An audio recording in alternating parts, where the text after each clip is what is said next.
Actuator. We're here! The second video. Guys, thank you so much for all the support in the last video. Thank you for your support on all platforms. I'm on Snapchat, Facebook, Instagram, TikTok's my main account, and now I'm here on YouTube. So without further ado, please go ahead and give me a click down below, subscribe to my channel, hit the little bell icon so you know when my videos are uploading. Be an early part of this show because I can't wait to move this thing forward. I've already had so much support on this. I'm also uploading shorts now, so go ahead and take a look at those. Those are kind of my bread and butter because I come from TikTok, you know what I mean? But without any further ado, I want to get into something today that is an incredible frustration for technicians on certain occasions, as well as our customers. But yet it's a basic, most integral function of what we do as service writers or service advisors. I like to say that we're both writers and advisors. It goes back and forth in the industry whether we're writers or advisors, but listen, we advise customers and we write repair orders. So we're actually both, and that's what I want to talk to you about today.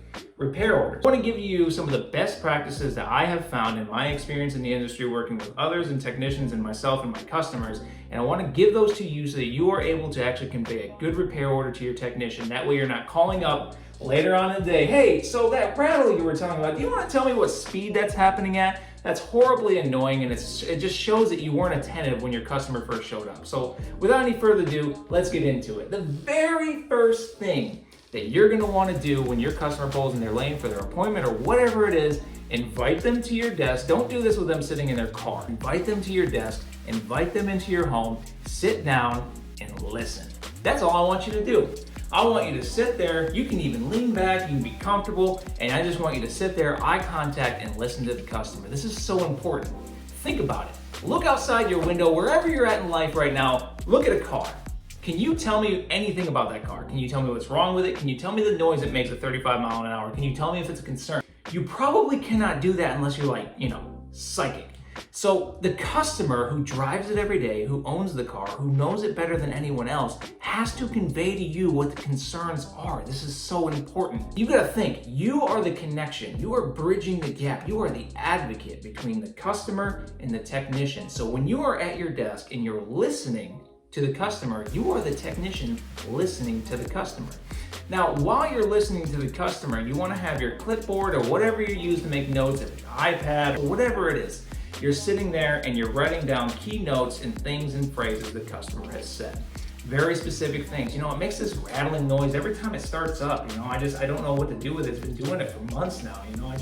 It runs fine afterward, but the check engine light's on. You want to write all that stuff down. And once the customer is done, they've conveyed the concerns to you, this is the very important step you must take. Next, ask questions. You're gonna take those things you annotated on your pad, those key notes. They're not a repair order write-up yet, not until you ask the specific questions. Say, oh, well, customer, I note here that you did say it rattles and you said it's on startup. Does it rattle at every time you start up or just on cold startups in the morning? Oh, that squeak that you're hearing, I just wanted to know, is that at specific speeds? Is that all the time, turning left, turning right? Would you say you hear it more often in a parking lot? I want you to think, what has my technician asked me in the past about my write-ups that I didn't ask my customer? You gotta think like the technician right now. Think as if you're the one that's about to diagnose this car. What information do you wanna have on your plate already heading into this thing? Think about what might be asked down the road, because that is the best way to get to the scenario, which is the golden scenario where you get the concerns from the customer, you write them down, you give them to the technician. The technician diagnoses the vehicle, comes to you with a diagnosis. You go to the customer, you explain the diagnosis, the cost, the charges, the customer approves the work, you take this information back to the technician who then repairs the car, reports it back to you, you finalize the paperwork, you get a hold of the customer, they come back, take their car, and leave. That's the golden scenario. What we want to avoid is customer comes in, you give it a repair order, here you go, technician. Technician's like, hey, what's going on with this? Why don't we know about the speeds? I need to know this and that. And then the technician's held up, they're paid on flat rate, they're upset, you're trying to get a hold of the customer, it takes you 3 times to get a hold of them. They're a little annoyed, they gotta talk to you on the phone about something they already talked to you earlier today. You get that information, you run back, tell the technician, he says he's already pulled it out of the shop, now he's gotta work on something else. Now this customer's running behind. It creates a jarbled mess. We can really prevent this by being proactive, not reactive. And what I mean by that is ask the right questions directly up front. Now the next thing can vary. It's the actual writing of the repair order. or having the customer sign the sign-in sheet. And what I mean by that is certain places, how I'm used to doing it is there's an actual official sign-in sheet we can use. You can actually write the customer's concern down line by line, you can write the charges on there, and you can have the customer sign that. You haven't wrote the repair order yet, but they have a signed sign-in sheet, which legally binds them to, I am agreeing to this work, I'm agreeing to this happening. You need to have your customer's signature before they leave a vehicle with you, just 100%. The other thing you can do is you can actually, while the customer is in your office, you can type up the repair order real quick, just type it all down, and then have it printed out, bring it back, say, hey, does this look okay? This is actually the better way to do it, but it does consume time, and now all customers have this time. Bring it back, read it over. If you have any questions, let me know. Go ahead and sign. If not, otherwise, send it in the shop, get it taken care of for you. So you're gonna want the customer to sign one or the other. I am of the method I'm used to, because I did a lot of high volume.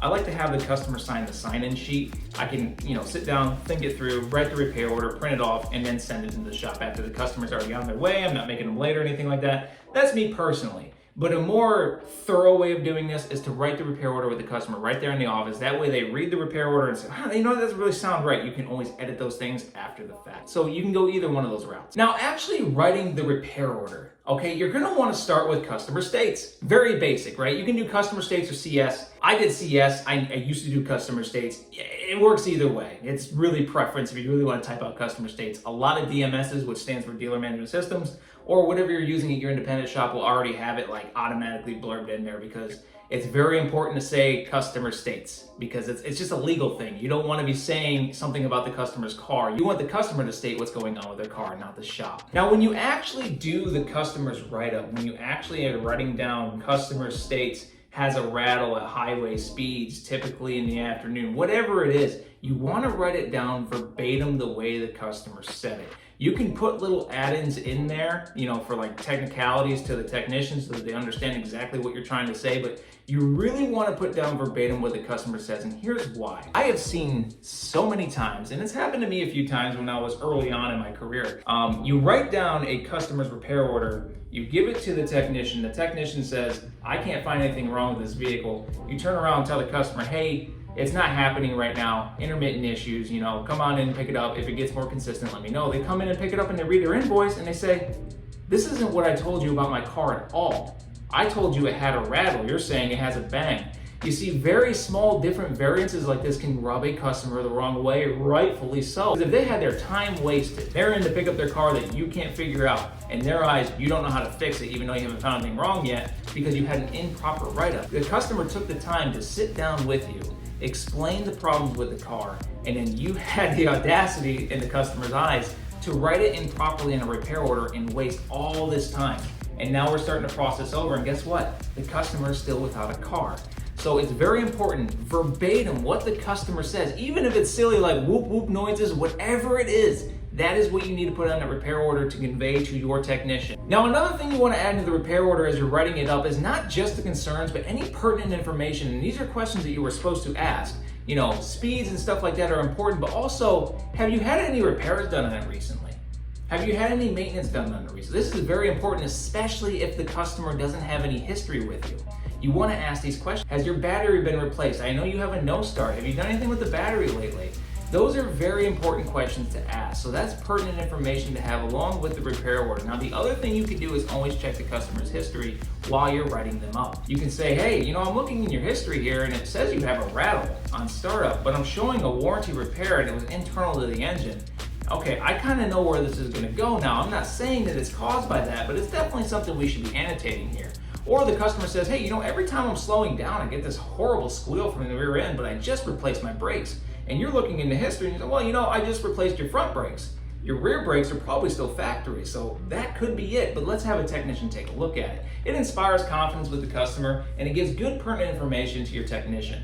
They get paid off flat rate, your technicians do. They're not going to want to take all this investigative time. It's partially your job. That's what you want to be doing, is investigating the customer so the technician can investigate the car. Okay, let's recap everything we've talked about up to this point when it comes to writing a good repair order for our customers. The very first thing you want to do is sit the customer down and just simply listen. If you're listening to the customer, you're getting their concerns and you're taking notes on what their concerns are. You now have a basis of words to use in your repair order, but it's time to put it all together. But before we do, we need to investigate and ask questions. Okay, if we're asking the right questions to the customer on the specific annotations from the stuff we listen to, we're gonna have more detailed information to give to our technician. Now, the very next thing you want to do after that is either have the customer sign the sign-in sheet that you put your annotations on, or actually type up the repair order, let the customer review it, and have them sign the repair order. Now, when writing the repair order, we want to put customer states, right? Because it's the customer's verbiage that's being conveyed to the technician. This is very important because the customer's verbiage must be verbatim displayed to the technician, which means whatever the customer said, if they describe it as a whoop, a bang, a rap, that is the word that we use when saying it to the technician. Other pertinent information on there is anything we find in history that might be related. Hey, you had brakes replaced and you have a squeal on brake. That's interesting. Make sure that's in there. Please check history. Or if it's a new customer, you don't have a lot of history with them, say, hey, any repairs you've had in the past? Well, you know, I have a no start, but I did just have my battery replaced like a month ago. That's really weird. They said something about like, you know, messed up terminals, but I never minded it. Okay, that kind of tells me what direction to go. Hey, customer said they had a battery replaced. Please check terminals. That's the sort of stuff you can put in there that's like supporting documentation for the technician to do their investigation. Remember, we want to think like the technician when we're engaging our customers in these write-up practices before we write the repair order. The worst thing that you ever could do is write a repair order, give it to the technician. The technician has questions, you got to ask the customer, and then you have to basically rewrite that repair order and waste everybody's time. Guys, I hope you found this video helpful. Again, we're still getting used to this YouTube thing. If you haven't already, please click down below, subscribe to the channel, hit the little bell icon. There's a lot more content to come. The comments should be opened on this one. Please comment the kind of stuff you want to see. I have some ideas over here in my handy dandy notebook, but hey, you know, whatever you guys want to see, that's what I'm here to do. I'm uploading shorts, trying to do every day now. If you haven't already, follow me on TikTok, Instagram, Facebook, Snapchat. All the links are down below, so just check them out, guys. I really appreciate you guys. Have a great rest of your day. Thank you.